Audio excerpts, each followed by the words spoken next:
Everyone, कैसे हैं आप सभी। आई होप सब बहुत अच्छे होंगे। आज हम लोग जिस टॉपिक को पढ़ने जा रहे हैं, समझने जा रहे हैं, वो है सॉवरेनिटी या संप्रभुता। इसके अर्थ और परिभाषा को जानेंगे। इसके कौन कौन से पहलू हैं, कौन कौन से पक्ष हैं, उनको देखेंगे।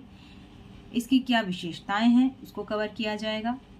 और कितने प्रकार की संप्रभुता होती है और उससे रिलेटेड जो थिंकर्स हैं हम उन्हें देखेंगे।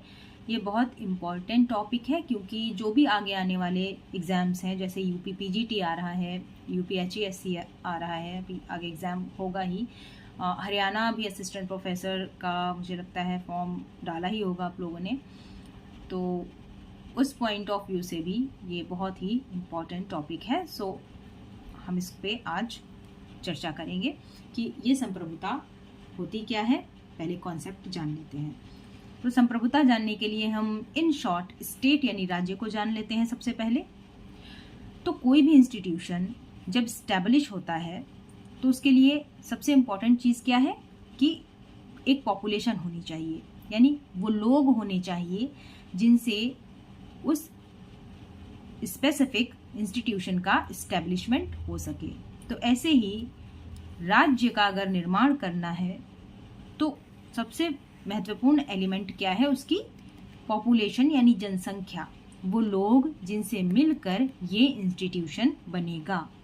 ठीक है। तो एक तरह से पहला एलिमेंट स्टेट का या राज्य का क्या हो जाता है, हमारा जनसंख्या, उसकी पॉपुलेशन, उसके लोग जिनसे मिलकर के ये स्टेट इस्टेब्लिश होगा। दूसरा, ठीक है, हमारे पास जनसंख्या तो आ गई, अब वो रहेगी कहाँ, यानी कि सेकंड एलिमेंट बन जाता है इस इंस्टीट्यूशन का वो निश्चित क्षेत्र जिसमें ये जनसंख्या स्थायी रूप से निवास कर सके। यानी कि सेकंड एलिमेंट क्या हो गया हमारा, भूभाग। ठीक, अब पॉपुलेशन हो गई, रहने के लिए जगह यानी भूभाग भी हो गया। लेकिन अब ये जनसंख्या रहेगी कैसे, तो कुछ नियम होने चाहिए, कुछ कानून होने चाहिए, शांति व्यवस्था भी स्थापित होनी चाहिए ताकि अच्छे से रह सके। तो ये करेगा कौन, तो इसके लिए नियुक्त होती है एक सरकार। तो इस तरह राज्य का जो तीसरा एलिमेंट है वो बन जाता है गवर्नमेंट।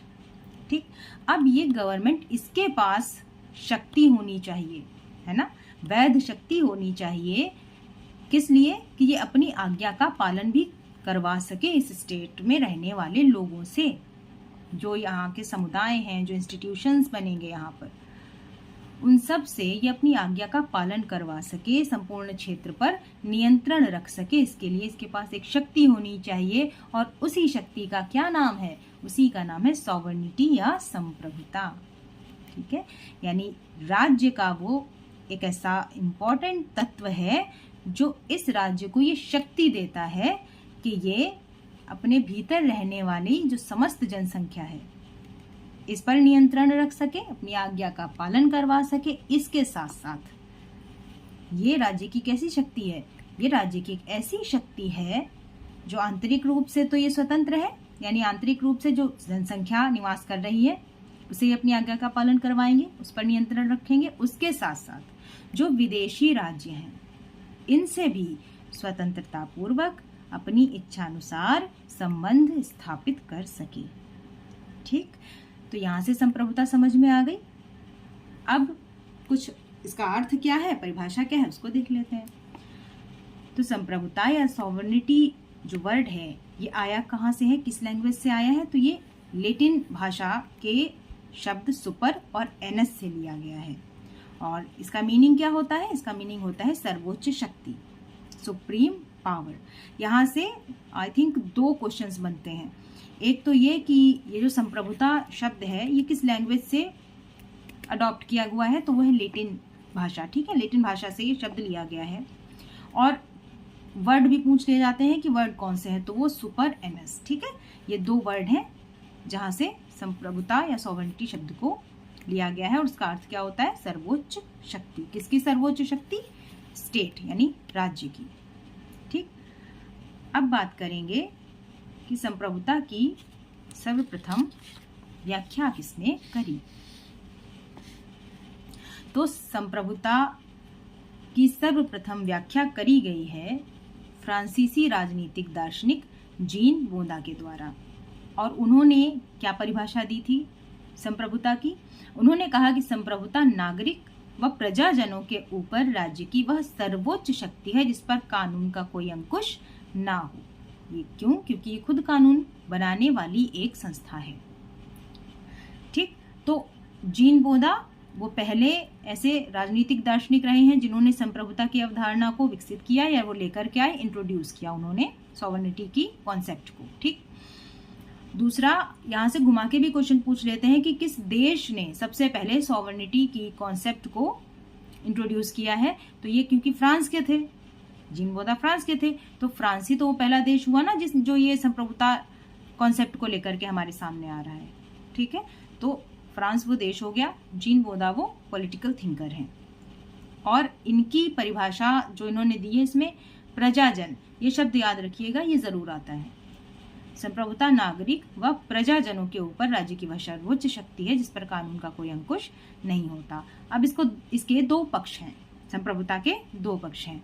ठीक, अभी हमने आपको बताया था ना कि राज्य अपने अंदर ये जो पॉपुलेशन है इसमें इंस्टीट्यूशंस भी होंगे, जैसे स्कूल होते हैं, हॉस्पिटल्स होते हैं। ठीक है, तो इंस्टीट्यूशंस भी होंगे, समुदाय जैसे सिविल सोसाइटी हो गई या बहुत सारे प्रेशर ग्रुप्स भी होते हैं, इस तरीके के समुदाय होते हैं। और जो जनरल पॉपुलेशन होती है वो तो होती ही है।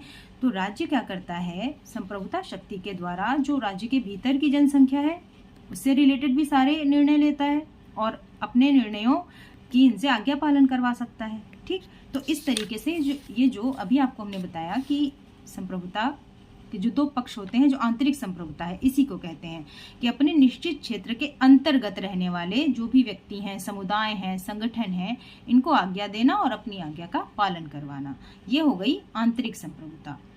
इसी तरह दूसरा पक्ष क्या है संप्रभुता का? वो है बाहरी संप्रभुता। जैसा कि हमने आपको डायग्राम से ही बताया कि जो राज्य है वो जो अन्य राज्य हैं उनसे वो किस तरह के संबंध स्थापित करेगा, अपनी विदेश नीति वो कैसी रखेगा, इसका वो अपने आप निर्णय ले सकता है। किसी दूसरे राज्य का प्रभाव या किसी दूसरे राज्य का हस्तक्षेप वो ये संप्रभु शक्ति पर नहीं होता।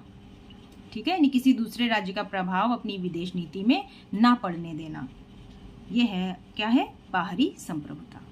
ठीक है, तो इस तरीके से संप्रभुता, उसका अर्थ और उसके दोनों पहलुओं को जान लिया। अब इसकी अगर परिभाषा आपको लिखनी पड़े, ठीक है, तो परिभाषा क्या होनी चाहिए? संप्रभुता राज्य की वह सर्वोच्च शक्ति है जिसके द्वारा राज्य अपने निश्चित क्षेत्र के अंतर्गत सभी व्यक्तियों और समुदायों पर पूर्ण नियंत्रण रखता है और जिसके आधार पर एक राज्य दूसरे अन्य राज्यों से अपनी इच्छा अनुसार संबंध स्थापित कर सकता है बिना किसी बाहरी देश के हस्तक्षेप के। ठीक है, अब हम जान लेते हैं कि संप्रभुता की क्या क्या विशेषताएं होती हैं। ये भी क्वेश्चन पूछा जाता है।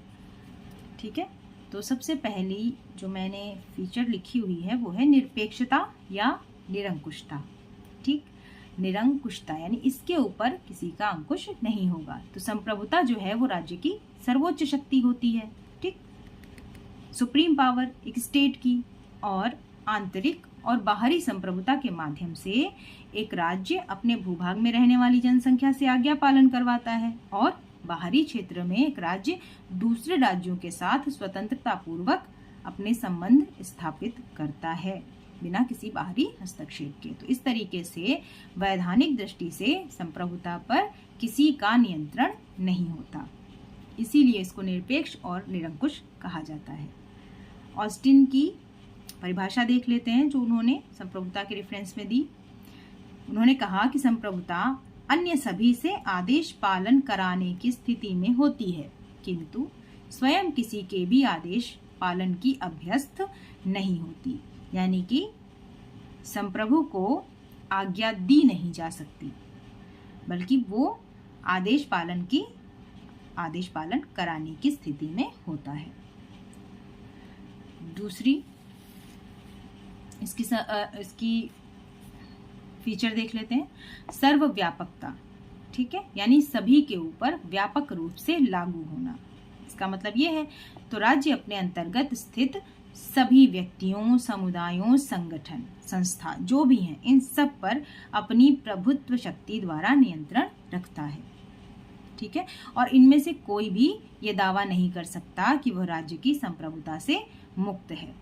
क्योंकि अगर ये ऐसा करते हैं तो इसका मतलब ये है कि आप उस स्टेट के नागरिक नहीं हैं। अगर हैं, आप नागरिकता रखते हैं उस देश की, तो आपको उसकी संप्रभु शक्ति की आज्ञाओं का पालन करना पड़ेगा। और बराबर सभी जितनी भी संस्थाएं हैं, संगठन है, समुदाय हैं या जो जनरल पॉपुलेशन है, सभी लोग बराबर रूप से उसकी आज्ञा का पालन करेंगे। इसीलिए कहा गया सर्वव्यापकता, सभी के ऊपर व्यापक रूप से सारे निर्णय लागू हैं। ठीक, फिर हम इसकी तीसरी विशेषता देख लेते हैं, जो कि है स्थायी होना इसका, यानी संप्रभुता का स्थायी होना या स्थायित्व, परमानेंट। तो संप्रभुता स्थायी होती है, यानी संप्रभुता का अगर अंत किया जाए तो इसका मतलब है राज्य की उस शक्ति को समाप्त कर देना जिसके माध्यम से वो अपने राज्य के भीतर अपनी सरकार को स्थापित रखता है, अपनी शक्ति को स्थापित रखता है, अपनी आज्ञाओं का पालन कराता है, शांति व्यवस्था स्थापित रखता है, तो वो सारी शक्तियों को समाप्त कर देना। और अगर संप्रभुता है तो ही राज्य है, इसका मतलब। इसीलिए कहा गया कि संप्रभुता स्थायी होती है और संप्रभुता का अंत करना राज्य को ही समाप्त करना है। अर्थात संप्रभुता एक ऐसी संस्था के रूप में होती है जो कभी समाप्त नहीं होती। अटल बिहारी वाजपेयी जी ने क्या कहा था कि सरकारें आती जाती रहेंगी, देश रहना चाहिए। ठीक है, तो सरकारें बदलती हैं, लेकिन संप्रभु शक्ति एक सरकार से दूसरी सरकार में ट्रांसफर हो जाती है। संप्रभुता कभी खत्म नहीं होती। ठीक है, क्यों? क्योंकि वो स्थायी है, क्योंकि वो एक देश की ऐसी शक्ति के रूप में है जिससे देश स्वतंत्र निर्णय लेता है आंतरिक और बाहरी मामलों में। ठीक, नेक्स्ट इसकी विशेषता देख लेते हैं, जो कि है अपृथक्करणीयता, यानी कि इसको पृथक नहीं किया जा सकता, राज्य से अलग नहीं किया जा सकता। देखिए, हर एक फीचर ना एक दूसरे से मिलता जुलता ही हुआ होगा और इसीलिए इसको लर्न करना भी आसान हो जाता है। तो संप्रभुता को राज्य से अलग या पृथक नहीं किया जा सकता। क्यों? क्योंकि अगर संप्रभुता गई तो फिर इसका मतलब राज्य भी खत्म। तो यदि संप्रभुता का त्याग कर दिया गया तो राज्य भी नष्ट हो जाएगा। अर्थात राज्य को नष्ट किए बिना संप्रभुता को समाप्त नहीं किया जा सकता। ठीक है, गार्नर का देख लेते हैं स्टेटमेंट। क्या कहते हैं वो कि संप्रभुता राज्य का व्यक्तित्व और उसकी आत्मा है। जिस प्रकार मनुष्य का व्यक्तित्व अदेय है और वह किसी दूसरे को नहीं दे सकता, उसी प्रकार राज्य की संप्रभुता भी किसी अन्य को नहीं दी जा सकती। ठीक है, तो इनका स्टेटमेंट याद रखने के लिए हम क्या याद रखेंगे कि राज्य का व्यक्तित्व और उसकी आत्मा। संप्रभुता को किसने कहा है? गार्नर ने। संप्रभुता को राज्य का व्यक्तित्व और आत्मा किसने कहा? गार्नर ने। ठीक है, नेक्स्ट इसकी विशेषता देख लेते हैं, जो कि है अविभाज्यता, यानी इसको विभाजित नहीं किया जा सकता है। ठीक है, संप्रभुता अविभाज्य है, यानी संप्रभुता एक तरीके से पूर्ण है, ऑब्सोल्यूट है। संप्रभुता को विभाजित नहीं किया जा सकता और इसको विभाजित करने का मतलब क्या है कि राज्य को या तो नष्ट कर देना या फिर एक से अधिक राज्यों की रचना कर देना। ठीक है, जैसे अगर हम कहें कि हमारे देश में बीजेपी और कांग्रेस एक साथ आ जाएंगी, एक साथ सरकारें बना लेंगी, तो ऐसा नहीं हो सकता। वो संप्रभु शक्ति का यूज सिर्फ एक ही सरकार कर सकती है। ठीक है, दो नहीं कर सकती। अगर दो सरकारें बनेंगी तो इसका मतलब दो देश हो जाएंगे, जैसे कि 1947 में हमें देखने को मिला। ठीक है ना, पाकिस्तान अलग और इंडिया अलग हो गई, तो दो संप्रभु शक्ति यहाँ पर हमें देखने को मिलती है, यानी कि एक देश में सिर्फ एक ही प्रभुत्व शक्ति हो सकती है। तो संप्रभुता की एक विशेषता क्या है कि वो अविभाज्य है, उसको विभाजित नहीं किया जा सकता। अगर विभाजित किया गया तो इसका मतलब है कि वो एक से अधिक राज्यों में बदल जाएगा। ठीक है, एक से अधिक राज्यों में टूट जाएगा अगर संप्रभुता को हम विभाजित करते हैं। तो एक ही राज्य में दो सर्वश्रेष्ठ या सर्वोच्च सत्ताएं निवास नहीं कर सकती। ठीक है, संघीय राज्य में संप्रभुता संविधान में निवास करती है, ये तो सभी को पता ही है कि जो संघ राज्य हैं वहाँ पर हम संप्रभुता यानी देश कैसे चलता है, तो संविधान द्वारा चलता है। ठीक, तो संघीय राज्य में संप्रभुता जो है वो संविधान में निवास करती है। गैटेल का स्टेटमेंट क्या था कि विभाजित संप्रभुता अपने आप में विरोधाभास है, यानी कि संप्रभुता जो है वो विभाजित तो हो ही नहीं सकती। संप्रभुता एक पूर्ण कॉन्सेप्ट है या एब्सोल्यूट कॉन्सेप्ट है, एक पूर्ण सिद्धांत है। ठीक है, जिसको विभाजित ना किया जा सके वही है संप्रभुता। तो इसका नेक्स्ट फीचर हम देख लेते हैं जो कि है अनन्यता। अनन्यता का मतलब क्या होता है? जिसके जैसा अन्य कोई नहीं। जैसे मैंने आपको अभी कहा ना कि सारे फीचर्स आपको एक दूसरे से मिलते जुलते ही दिखाई देंगे, तो ऐसे ही छठा जो इसका फीचर है या छठी जो इसकी विशेषता है वो है अनन्यता। एक राज्य में केवल एक ही संप्रभु शक्ति हो सकती है जो कि वैध रूप से जनता को आज्ञा पालन का आदेश देती है। वैध रूप का मतलब क्या हुआ यहाँ पर? जैसे हम लोग वोट डालने जाते हैं ना, चुनाव होते हैं, हम वोट डालते हैं, फिर एक सरकार जो जीत जाती है वो ही संप्रभु शक्ति का उपयोग करती है। तो इसी को कहते हैं वैध रूप से जनता को अपनी आज्ञाओं का पालन करवाना। अवैध नहीं, वैध। ठीक है, चुन के जाते हैं।